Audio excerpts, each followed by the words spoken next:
A intuição mais comum que existe sobre a mecânica quântica, e acho que todos concordamos com isto, é de que habitamos um mundo de incerteza absoluta. Uma espécie de casino cósmico, onde as partículas fazem basicamente o que lhes apetece. Pois é, aquela visão do caos total a nível microscópico. Exatamente. Mas repara, em 1926, Albert Einstein escreveu uma carta ao físico Max Born com uma frase que mudaria completamente a forma como pensamos sobre a realidade. Ele escreveu Der alte würfelt nicht, ou seja, o velho não joga aos dados. E esse é um ponto de partida fascinante. Até porque Einstein usava esse termo, o velho, não para descrever um Deus no sentido religioso tradicional, pronto.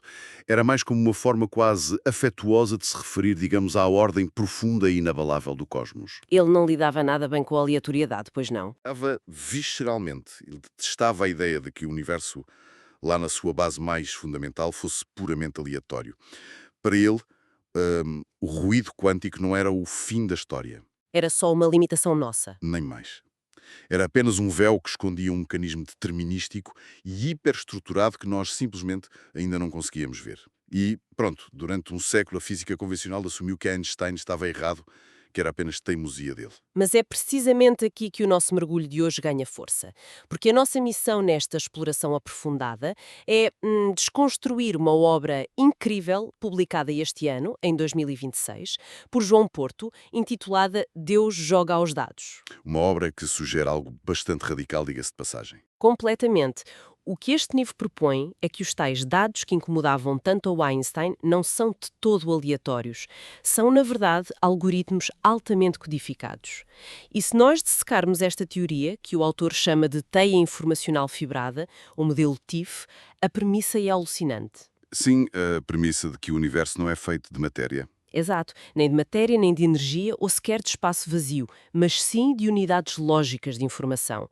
Ou seja, vamos ver como isto explica a matéria escura, a gravidade e até a consciência. Então, bora lá descodificar isto. Se retirarmos a matéria e a energia, o modelo diz que a realidade é suportada por triplos de spins. O que é exatamente um triplo neste contexto? Não são berlindes microscópicos, pois não? Não, de todo. E é crucial abandonarmos imediatamente essa imagem mental de partículas físicas redondinhas. Estes triplas são puras unidades lógicas. Lógicas como nos computadores. Exatamente. Se pensarmos na computação clássica, temos os bits, que operam com dois estados, o 0 ou 1. Na computação quântica que temos hoje, temos os qubits, que podem existir em superposição. Mas a teia informacional baseia-se no conceito de qubits lógicos. Qubits, com T. Isso. São portões lógicos de informação, que possuem três estados base ortogonais. 0, 1 e 2. Espera aí. Estados base ortogonais, só para garantir que não perdemos o fio à meada com o jargão técnico. Isso quer dizer que estes três estados não se misturam? É estritamente o estado A, B ou C, de forma independente? Precisamente. A sua independência matemática, que é a tal ortogonalidade, significa que cada qubit tem três canais de informação perfeitamente distintos. Certo. No quântico, a informação perde-se completamente. Mas com três estados, a própria geometria da unidade permite criar protocolos lógicos de redundância. Tipo uma votação para ver qual é o estado correto. Nem mais, uma espécie de votação maioritária interna que corrige anomalias e estabiliza a informação. O que faz todo o sentido, porque se o universo fosse um código sem correção de erros, desintegrava-se a cada milissegundo de ruído quântico. Agora, o livro junta a este conceito a palavra fibrada. Fala no termo matemático espaço fibrado. Como é que quem nos escuta pode visualizar isto da melhor forma? Pronto, em matemática, um espaço fibrado tem sempre dois componentes principais, a base e a fibra. No modelo TIFF, a base é simplesmente o nosso espaço-tempo contínuo.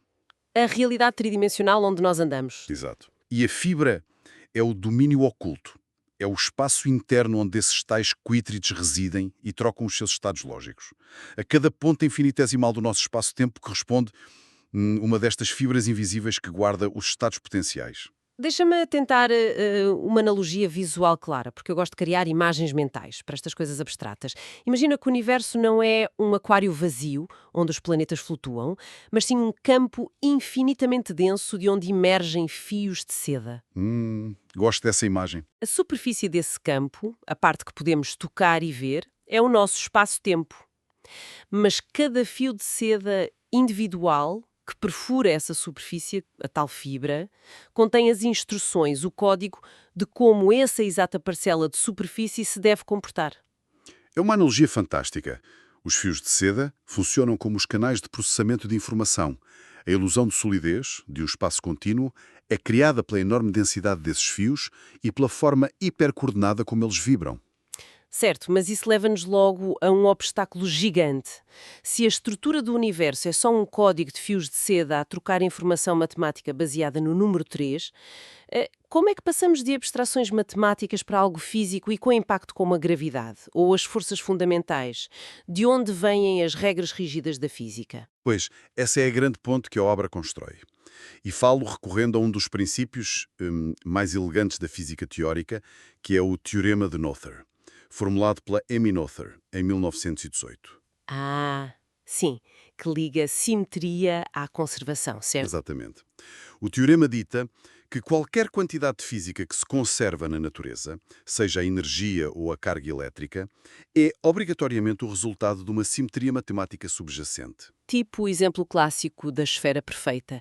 Se eu estiver no centro de uma esfera lisa e olhar à minha volta, a paisagem geométrica não muda. O raio é sempre constante para qualquer lado que eu rode a cabeça, há aí uma simetria. É o exemplo perfeito. As leis da física não mudam se rodarmos o nosso laboratório no espaço. Há uma simetria de rotação.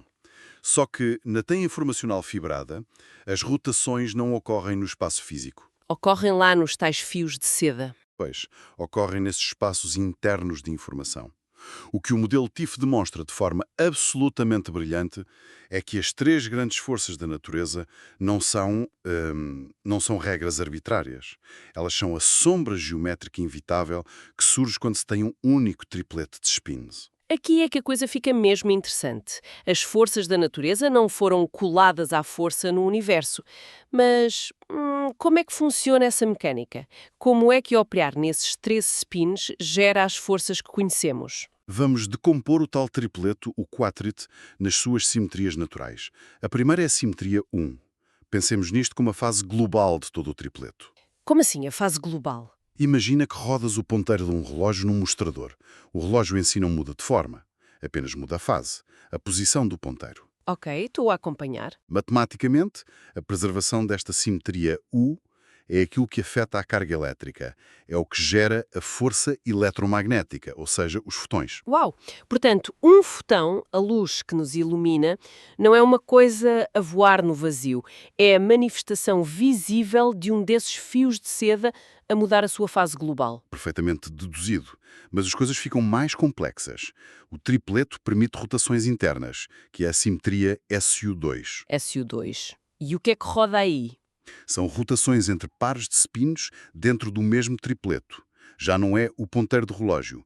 É mais como um giróscopo com 3 eixos internos de rotação. E é precisamente desta simetria que nasce a força nuclear fraca. A força nuclear fraca, que é a que mantém o núcleo do átomo fechado e colado, não é? Na verdade, não. É um erro super comum, não te preocupes. Ah, não? Confundi as forças. É que cola o núcleo é a força forte. A força nuclear fraca é responsável, por exemplo, pelo decaimento radioativo. É o que permite que um neutrão se transforme num próton. Sem ela, o nosso Sol não conseguiria fundir elementos. Ok, erro meu, claro, o decaimento, mas espera, como é que uma rotação lógica num giroscópio de informação causa decaimento radioativo real, a deitar radiação cá para fora? É a beleza do modelo. As partículas, como os neutrões, não são calhazes sólidos. São nós formados pelo entrelaçamento destas fibras. Quando a simetria SU2 obriga o giroscópio lógico a rodar, o nó físico desestabiliza-se para encontrar um estado de menor energia. Ou seja, o nó reorganiza-se. Exato. Essa reestruturação rasga um pouco da tensão acumulada e nós vemos essa tensão libertada como radiação. O decaimento é literalmente o código a atualizar o seu estado e a descartar o lixo. Incrível! O universo a correr uma atualização de software e a apagar a cache. E isso deixa-nos a faltar a terceira, a força nuclear forte, a tal que eu referi há pouco, que cola os átomos. E essa vem da simetria SU3. É a simetria global que mistura os três spins ao mesmo tempo. Pensa no funcionamento de uma roda de cores RGB: vermelho, verde e azul. Como os pixels dos ecrãs. Nem mais. A mistura constante destas três cores mantém a integridade da imagem. É essa simetria matemática pura que, confinada aos quarks e gluões, gera a força forte. É quase cómico pensar nisto. É como se a natureza só soubesse contar até 3. A natureza atira radiação, cria luz e matéria, não porque apetece, mas porque é consequência inegável de se ter uma unidade base de 3 pinos. É determinismo puro. Pois, e com essa escritura tão elegante resolvemos o modelo padrão. Mas, como deves calcular, isso leva-nos ao próximo grande mistério. Se o espaço-tempo é esta teia fervilhante de fios de seda, o que é aquele enorme vazio escuro que compõe 95% do cosmos? Pois, a famosa matéria escura e energia escura. Sabemos que estão lá porque, senão, as galáxias desfaziam-se a rodar. Precisam de um peso extra para se aguentarem juntas. E durante anos inventaram-se partículas que ninguém viu. A TIFF resolve isso. Resolve. E resolve desafiando a própria ideia de vácuo. Durante muito tempo, a cosmologia atirou para as equações partículas exóticas, os WIMPs, ou usou a constante cosmológica, a famosa constante lambda. Que cá entre nós parece sempre um bocado um penso rápido matemático que puseram lá para as contas baterem certo com a expansão do universo. E era. Mas na TIFF, o vácuo não é a ausência de coisas. É um campo informacional não vazio. É constituído por flutuações constantes de spins. O modelo comporta-se perfeitamente como um setor escuro expandido. Ou seja, a matéria escura é feita dessa mesma rede. Exato. Não há partículas novas. É o peso estrutural dessa teia de informação que mantém as galáxias coesas. Deixa-me aplicar a minha analogia do sistema operativo aqui. Para quem está a ouvir, imaginem um universo como um computador. A matéria visível, eu, tu, os planetas, são os ficheiros do utilizador. Certo. A radiação é a internet, a trocar dados. A TIFF, essa matéria e energia escuras, seria o sistema operativo, o código base. Nós não vemos o código quando abrimos uma fotografia no computador, mas ele ocupa uma fatia gigante do disco rígido. Sem o peso do sistema operativo, os ficheiros não rodam e o sistema desmorona-se. É uma analogia muito lúcida. E o que valida esse sistema operativo no livro do João Porto é um detalhe cosmológico fabuloso. Hoje em dia, a proporção de radiação no universo face à matéria bariónica é de aproximadamente 1 para 538. Um rácio muito específico. E muito delicado, que ficou estabelecido logo ali, uns 47 mil anos após o Big Bang. O problema dos modelos antigos é que, se a energia escura fosse térmica ou radiativa, teria derretido este rácio completamente. Tinha desequilibrado as contas todas. Mas a TIFF não derrete. Não, porque sendo um campo de informação puro, não emite radiação convencional. Fornece o peso necessário para a gravidade sem destruir a proporção histórica de radiação e matéria. Um sistema operativo perfeitamente silencioso e frio. Fabuloso. Mas pronto, se o universo é informação codificada e não apenas pedras vazias a flutuar no espaço, quem ou o que é que está a ler este código? O que nos leva à parte mais usada do livro, a consciência. E aí, entramos no grande campo de minas da física e da filosofia. Eu diria que é um salto e tanto, porque em 2024 lembro-me do Robert Lawrence Kuhn ter catalogado umas 325 teorias da consciência, divididas em 10 grandes categorias. Pois foi, com opções desde o materialismo mais frio, que diz que a mente é só química acidental no cérebro, até ao panpsiquismo, onde tudo tem uma alma. E o modelo TIFF recusa-se a ficar fechado numa só gaveta. Onde é que ele se situa então? Ele atua como uma verdadeira ponte. Posiciona-se num eixo entre a física objetiva e a filosofia do idealismo. Mais concretamente, algures entre o idealismo estrutural e o realismo participativo. Idealismo estrutural, ou seja, a ideia de que o universo não tem matéria sólida e independente, é tudo gerado por um campo mental ou informacional. É isso? Exatamente. A TIFF introduz dois conceitos para explicar isto: a dimensão noética e a fisioética. Confesso que quando li Dimensão Noética fiquei de pé atrás.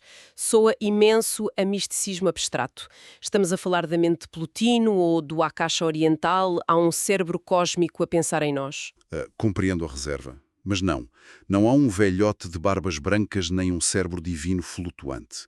A dimensão noética é estritamente definida como o campo ontológico fundamental. É uma inteligência universal auto-organizadora. O processamento da informação matemática e a capacidade de experienciar essa informação são a mesma substância. Ok, a matemática ciente da sua própria geometria. E a fisioética? Por que misturar física e ética? Chamar fisioética a tendência do universo para encontrar equilíbrio não é tentar colar um rótulo moral a conceitos frios como a entropia e a gravidade. É o principal ponto de ataque dos céticos ao livro de facto. Mas o João Porto responde de forma serena. A fisioética é descrita como o gradiente, o vetor que traduz a inteligência invisível em realidade física temporal. Então a física é a moralidade estrutural do universo. Nem mais. A busca da natureza pela coerência e baixa entropia não é cega. A consciência não é um acidente biológico de primatas evoluídos. É a capacidade primária de a teia refletir sobre si mesma. Nós, humanos, somos apenas a interface biológica privilegiada para essa rede o fazer em alta resolução. Somos o universo a olhar para si próprio. Exato. E o livro faz uma ponte lindíssima com os 3 véus místicos do Aldous Huxley, traduzindo-os para componentes das partículas quânticas. Ah, sim, o Huxley. Como é que isso se mapeia? Huxley dizia que havia 3 véus que nos separam da unidade. O primeiro é o tempo. E na TIF o tempo é só a quebra da simultaneidade dessa dimensão noética. E o segundo véu? A corporeidade, que na TIF é o campo de Higgs, é o mecanismo que dá massa às coisas, prende a informação no espaço e cria o véu do materialismo denso. A massa não é uma coisa, é a prisão da informação. Faz todo o sentido. E o terceiro véu, a multitude, a ilusão de que somos todos coisas separadas. Esse revela-se através do próprio spin, da polarização. Os diferentes estados lógicos geram toda esta vasta diversidade do cosmos, a partir de um único pano de fundo. Uma mudança de paradigma colossal. Resumindo, passamos de um universo estático e material, cheio de objetos frios e isolados, para um universo que é um processo contínuo e participativo, tecido por filamentos de informação consciente. Muda tudo, especialmente na forma como nos vemos integrados no espaço. E para quem nos ouve, pensem na implicação prática disto. Não somos meros espectadores no universo vazio. Viver de acordo com aquele gradiente da fisioética significa procurar ativamente a coerência nas nossas vidas. Aquele instinto de procurar conhecimento, procurar paz e harmonia, não é só uma construção social humana, é literalmente a mesma substância, o mesmo código, de que as estrelas e o próprio espaço-tempo são feitos a atuar em nós. É o nosso alinhamento estrutural com a mecânica do cosmos. Completamente. E para terminar a nossa exploração de hoje, deixo uma semente, uma provocação final, que não abordamos diretamente, mas que fica a pairar. Se as unidades base do universo, os tais tripletes de spins, funcionam através de redundância e correção de erros para manter a estabilidade do espaço-tempo e não deixar colapsar, será que aqueles momentos bizarros das nossas vidas, aquelas sincronicidades impossíveis e grandes coincidências, não são intervenções mágicas ou do destino, mas sim os algoritmos de correção de erros do universo a correr silenciosamente em pano de fundo para estabilizar a nossa trajetória na teia? É uma perspectiva brilhante para se refletir antes de dormir, pá. Fica a ideia no ar, se o velho se recusava a jogar aos dados, pelos vistos é porque era um programador exímio.